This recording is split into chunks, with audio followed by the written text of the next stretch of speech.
Alors dans cette vidéo, nous allons aborder un nouveau sous-thème dans le thème 2 et sur un chapitre qui s'appelle Système d'information d'une organisation à travers ses processus. Alors pour que vous y voyez un petit peu plus clair, on va en revenir au programme du DCG. Donc le thème 2, on l'a déjà abordé via le sous-thème sur les bases de données notamment et via le sous-thème sur le tableur. Et là, nous allons passer au premier sous-thème qui concerne les processus. Donc nous sommes dans le premier chapitre de ce sous-thème.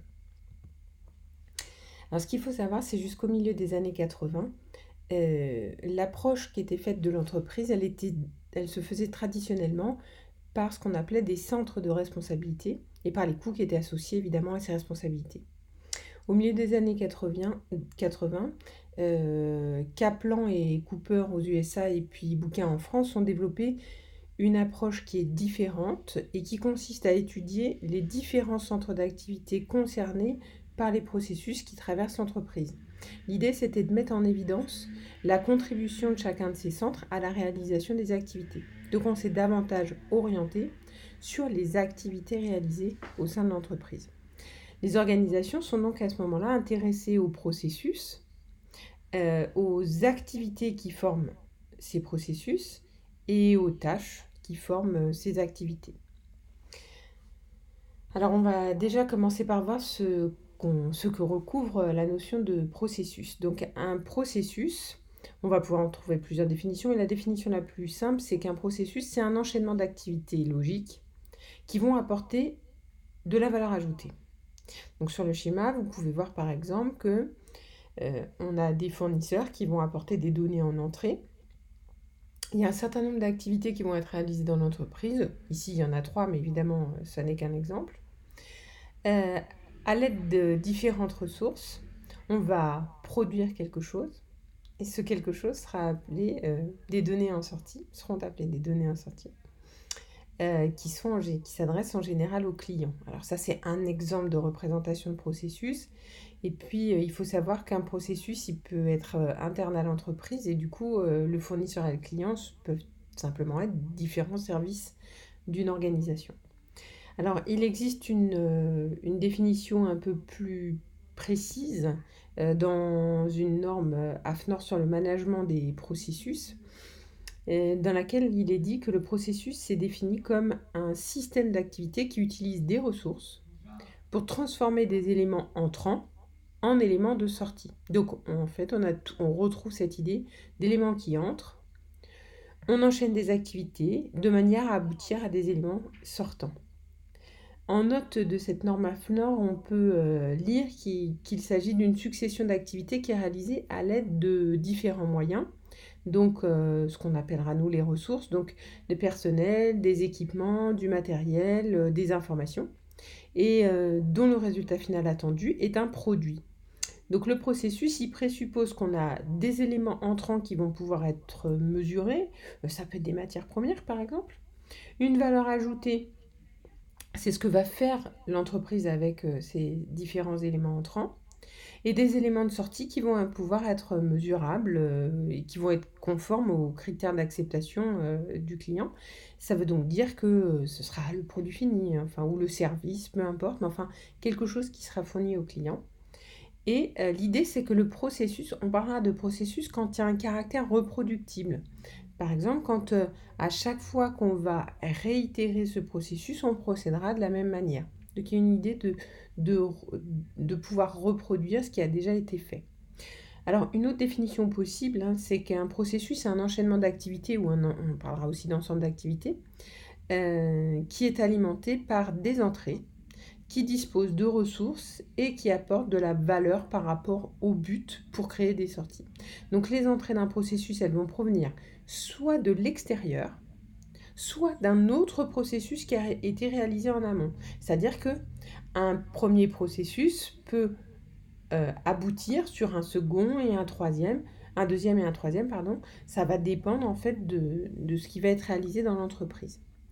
Les sorties, elles peuvent aller soit vers l'extérieur, c'est-à-dire que ça y est, c'est un produit fini qu'on va par exemple livrer au client, soit vers un processus un autre processus, c'est-à-dire que ce qui ressort du premier processus pourra être une entrée dans le deuxième. Les entrées d'un processus, donc, on comprend que elles vont pouvoir être héritées d'un processus passé ou bien être simplement des éléments nouveaux. Alors tout ça paraît un petit peu abstrait, mais il faut entendre le fait qu'une organisation, c'est donc vu comme un ensemble de processus. Donc un ensemble d'activités qui s'enchaînent pour produire des résultats. Ces processus, ils sont à la fois transversaux et le plus souvent orientés client. C'est-à-dire que ce qui importe, c'est de savoir ce qui va être produit pour le client. Et ces processus, ils vont être créateurs de valeur ajoutée par rapport au but qui a été fixé par l'organisme. Alors, on peut voir plusieurs exemples de processus. On parlera de processus de gestion de la facturation. On pourra parler aussi de processus d'élaboration de la fiche de paye, par exemple. Processus de gestion des commandes, c'est-à-dire que c'est un ensemble d'activités qui vont pouvoir se réitérer au sein de l'organisation à chaque fois, par exemple, qu'on va vouloir élaborer une nouvelle fiche de paye ou à chaque fois qu'on va vouloir mettre en œuvre une nouvelle commande. Alors nous, si on se rapproche du contexte dans lequel on a travaillé, et si on parle de la gestion d'une commande client chez Decathlon, si c'est une commande qui est faite à travers le site, on peut imaginer que chaque client va toujours choisir des produits et donc remplir son panier, valider son panier, passer à la phase de paiement. Entre-temps, il se sera peut-être identifié. Donc passer à la phase de paiement. Et à la suite du paiement, s'il est accepté, le processus, un petit peu plus tard, se donnera lieu à une préparation de la commande au sein de Decathlon et puis à la livraison. Et on peut se dire que ce processus de gestion de commande, finalement, quel que soit le client quel que soit le client qui va réaliser la commande, on réitérera exactement le même enchaînement d'activités. Donc voilà la notion de processus. On peut prendre un autre exemple de processus, alors là avec une représentation un peu particulière, le processus par exemple de Parcoursup. Parcoursup, c'est bien un processus puisqu'il y a différentes étapes qui sont respectées. À chaque étape, on va avoir des actions qui vont être réalisées. On parlera donc d'activités. Et puis, pour aboutir à un résultat, en tout cas ce qui s'est passé pour vous, d'avoir été sélectionné en DCG. Sachant que les entrées de ce processus, ce sont les vœux que vous avez réalisés. Et puis, à chaque étape, il a fallu valider ou invalider un certain nombre de choix. On parlera donc aussi de processus dans ce cadre-là. Alors, ce qui va nous intéresser maintenant, c'est de voir qu'il existe différents niveaux de processus. On va parler de typologie des processus. Alors pour ça, on va se baser sur la norme MAFNOR de juin 2000 sur le management des processus qui propose donc 3 grandes familles de processus.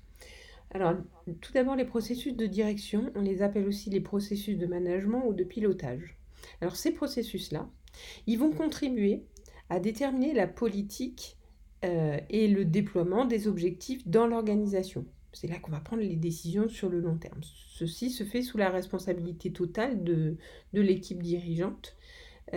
Ces processus, ils permettent d'orienter et d'assurer la cohérence euh, des réalisations au sein de l'organisation.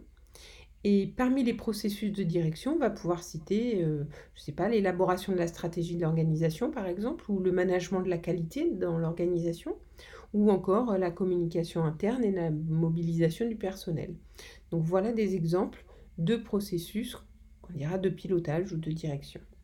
La deuxième grande catégorie, il s'agit des processus de réalisation. On les appelle aussi des processus opérationnels ou encore des processus métiers. Alors eux, ces processus, ils vont contribuer directement à la réalisation du produit. Alors quand on parle de produit, c'est au sens large, parce que ça peut très bien être un service, disons, de quelque chose qui va être fourni aux clients, qu'ils soient internes ou externes. Donc ils vont contribuer ces processus directement à la réalisation du produit, depuis l'identification des besoins du client jusqu'à la satisfaction des besoins du client. Donc ils vont regrouper des activités qui vont être liées au cycle de vie du produit. La recherche de nouveaux produits par exemple, la conception, l'achat, l'approvisionnement. Ça peut être aussi la logistique, la production du produit, la commercialisation et peut-être la maîtrise des relations avec le client. Donc là on est réellement dans l'opérationnel. Il existe un troisième type de processus. On parle de processus support, on dit aussi processus de soutien. Ce processus support, il contribue au bon déroulement des processus de réalisation. L'objectif, c'est d'apporter des ressources qui vont être nécessaires. Donc en fait, comme son nom l'indique, de servir de support au processus de réalisation. Donc ces processus support, ils ne vont pas créer de valeur directement perceptible par le client, mais ils sont absolument nécessaires au fonctionnement permanent de l'organisation et à sa pérennité. Euh, Selon par exemple l'activité de l'organisation et sa stratégie, ces processus ils vont pouvoir être considérés comme des processus de réalisation réciproquement. C'est le cas par exemple, si on parle de la gestion des ressources humaines au sein d'une organisation, euh, elle ne fait pas partie du processus métier a priori dans la plupart des organisations. En revanche, sans gestion des ressources humaines, il sera impossible de mener à bien les processus de réalisation. Si on prend comme autre exemple de processus support, par exemple le processus des achats, ou qu'on appellera aussi des approvisionnements ou de la logistique, pas partie du processus de réalisation en tant que tel, mais ils vont contribuer à donner satisfaction aux clients. Donc la classification des processus réels de l'organisation, ça va dépendre en fait du métier de l'organisation. Par exemple, euh, un processus pourrait être support dans une organisation et devenir métier dans une autre. Euh, si on prend, si on prend le cas, par exemple, de la gestion de la comptabilité, imaginons on parle de la gestion de la comptabilité chez Decathlon. La gestion de la comptabilité ou la gestion des feuilles de paie, par exemple, la gestion de la comptabilité, c'est un processus support pour Decathlon. Alors que si je travaille dans un cabinet d'expertise comptable, la gestion de la comptabilité, c'est un processus de réalisation, c'est un processus métier pour moi. Donc, en fait, ce qui va compter pour savoir s'il s'agit d'un processus de direction de réalisation ou un processus support, c'est d'identifier le contexte dans lequel on se trouve. Alors, cette typologie des processus peut amener à réaliser une cartographie des processus. Alors, il existe une norme qui s'appelle la norme ISO 9000 qui recommande d'avoir une vue globale de l'organisation en en cartographiant, c'est-à-dire en représentant schématiquement, une vue globale de tous les processus et de leurs interactions. Cette vue, elle va donc être fournie par exemple, un schéma de ce type-là, qu'on appellera une cartographie des processus. L'élaboration de cette cartographie, elle est utilisée surtout dans un objectif de certification, c'est-à-dire que si on est capable de représenter l'ensemble de ces processus, on va pouvoir en tout cas, se positionner pour obtenir une accréditation sur les normes ISO 9000. Le schéma donc que vous voyez à l'écran, il donne une vision globale des types de processus et de leurs interactions. C'est donc un ensemble de cartographie de processus d'une organisation, c'est-à-dire une représentation des liens qui existent entre les différents processus de l'organisation. Donc dans ce schéma, on voit que chaque processus vise des clients et d'autres parties qui peuvent être intéressées, internes ou externes. Et ils sont effectués, donc ces processus sont affectés, euh, ces différentes parties sont affectées par le processus et vont définir les résultats à fournir en fonction des besoins et des attentes. Si on observe, euh, le client va exprimer des besoins jusqu'à obtenir sa satisfaction. Et pour ça, on va mettre en œuvre différents processus métiers qui vont être soutenus par plusieurs processus supports que sont par exemple la gestion des ressources humaines, la gestion de l'information ou du système d'information, la gestion des installations, la gestion des ressources financières, bref. C'est-à-dire que en fait, pour satisfaire le client, on va bien sûr réaliser notre métier, le métier de l'organisation, mais pour cela, on va avoir besoin d'un certain nombre de processus support. Et puis, les différentes parties intéressées peuvent être, ça dépend du processus auquel il est affecté, mais par exemple sur la gestion des ressources humaines, les personnes qui vont contribuer à l'élaboration des différents processus métiers. Donc voilà un exemple de cartographie de processus. Je vous en propose un deuxième. En fait, on dit la même chose, mais sous une autre forme. On peut par exemple avoir différents clients enfin différents besoins qui peuvent être exprimés, je sais pas, par du personnel, par des partenaires fournisseurs, etc. On va essayer de satisfaire ses besoins, donc c'est ce qu'on va trouver sur la partie droite. Et on va trouver donc des processus de réalisation, des processus support et des processus de pilotage. Simplement, et vous voyez qu'ils sont exprimés sous une autre forme, hein. Donc voilà un autre exemple de cartographie de processus. Alors en quoi le système d'information va contribuer à la qualité des processus? Alors en fait, pour cela, il faut partir du principe que l'approche par les processus, elle va correspondre à une analyse du système d'information par le niveau métier, donc pour chaque métier. Donc il s'agit de décrire de manière très méthodique une organisation ou un ensemble d'activités en processus. Cette approche processus, elle est privilégiée dans les organisations parce que ça permet de mieux coordonner leurs activités et elle permet surtout de tendre en tout cas vers ce qu'on appelle une organisation maîtrisée, c'est-à-dire on connaît exactement ce qui s'y passe, combien de temps on doit passer à chaque tâche, etc. La production d'un produit, par exemple, c'est un processus qui va faire intervenir différentes entités d'une organisation. Et donc, le, la- l'approche processus, hein, elle va désigner l'application d'un système de processus au sein d'un organisme. On va identifier les interactions, le pilotage et le management de ces processus. Cette approche, elle est préconisée lors de la mise en place par une organisation d'une démarche qu'on appelle la démarche qualité, à travers la norme ISO 9001. Tout à l'heure, je vous ai parlé de la norme ISO 9000 qui conseillait de mettre en place une cartographie des processus. La norme ISO 9001, c'est une norme que vont pouvoir demander les organisations, enfin, les organisations vont pouvoir demander à être certifiées selon la norme ISO 9001 si ces organisations respectent un certain nombre de contraintes concernant la qualité mise en œuvre au sein de cette organisation. Et donc, ça, c'est quelque chose qui est une véritable valeur ajoutée pour l'organisation et qui va permettre évidemment à cette organisation de communiquer sur cet axe correspondant à la qualité des différents processus qu'elle met en œuvre. Donc les organisations qui respectent cette norme, elles vont obtenir une certification qui va valider un certain respect de la qualité des produits et des services en donnant la possibilité de se démarquer évidemment de leurs concurrents. Dans cette approche processus, on parlera, et c'est ce qu'on devra en retenir, hein, le fait qu'elle a un caractère transversal, c'est-à-dire qu'elle va faire intervenir plusieurs fonctions, plusieurs métiers, plusieurs services, on l'a vu à travers les différentes cartographies. Et puis, elle a une orientation client, c'est-à-dire que l'objectif, c'est de satisfaire au mieux les besoins du client.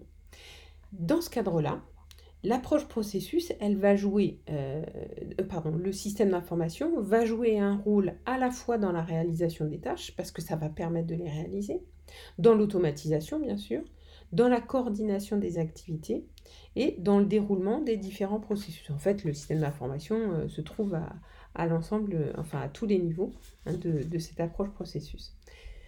La modélisation du processus système d'information, ça fait l'objet de ce qu'on appelle le BPMN. Alors BPMN, qui signifie Business Process Management, c'est la représentation, disons, la modélisation des différents processus de l'organisation. Donc cette modélisation, c'est-à-dire le fait de le schématiser, ça va être notamment utilisé dans des démarches qu'on appelle d'urbanisation des systèmes d'information. On a déjà un petit peu parlé dans les premiers chapitres. Ça signifie que on cartographie, on représente les processus pour essayer d'identifier les redondances ou peut-être les problèmes en matière d'organisation de manière à l'urbaniser, c'est-à-dire à faire en sorte de le rationaliser. Ça, on en a déjà parlé dans les premiers chapitres. La gestion par les processus métiers, qu'on appelle aussi donc BPMN, ça va donc s'appuyer sur une cartographie qui va être formalisée évidemment à l'aide de diagrammes, chaque diagramme représentera graphiquement un ou plusieurs processus de l'organisation. Donc ça, on va le voir par la suite. Le BPMN, ça doit permettre de soutenir la collaboration entre les fonctions des organisations et surtout, c'est censé aider à l'efficacité du pilotage.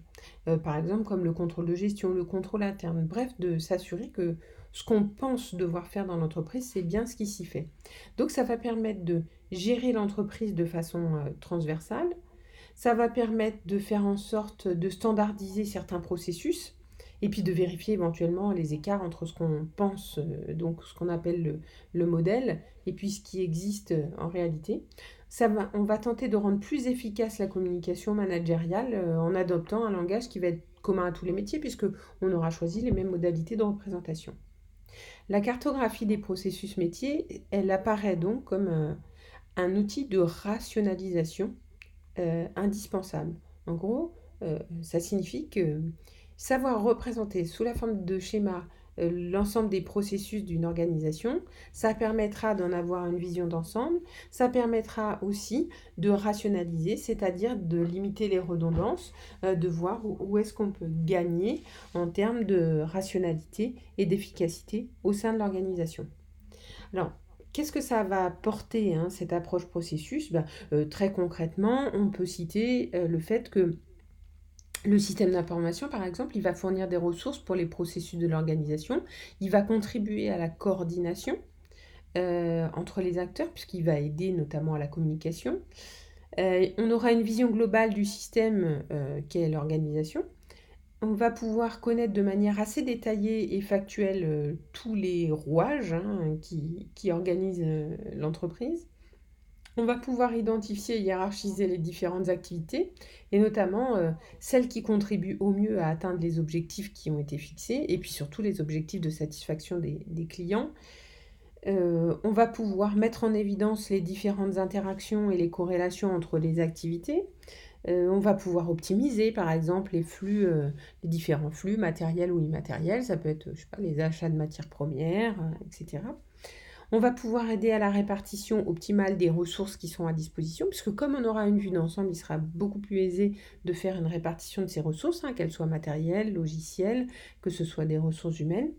Et puis, on pourra avoir une meilleure maîtrise des activités, lorsque celles-ci sont externalisées, c'est-à-dire confiées à une organisation externe.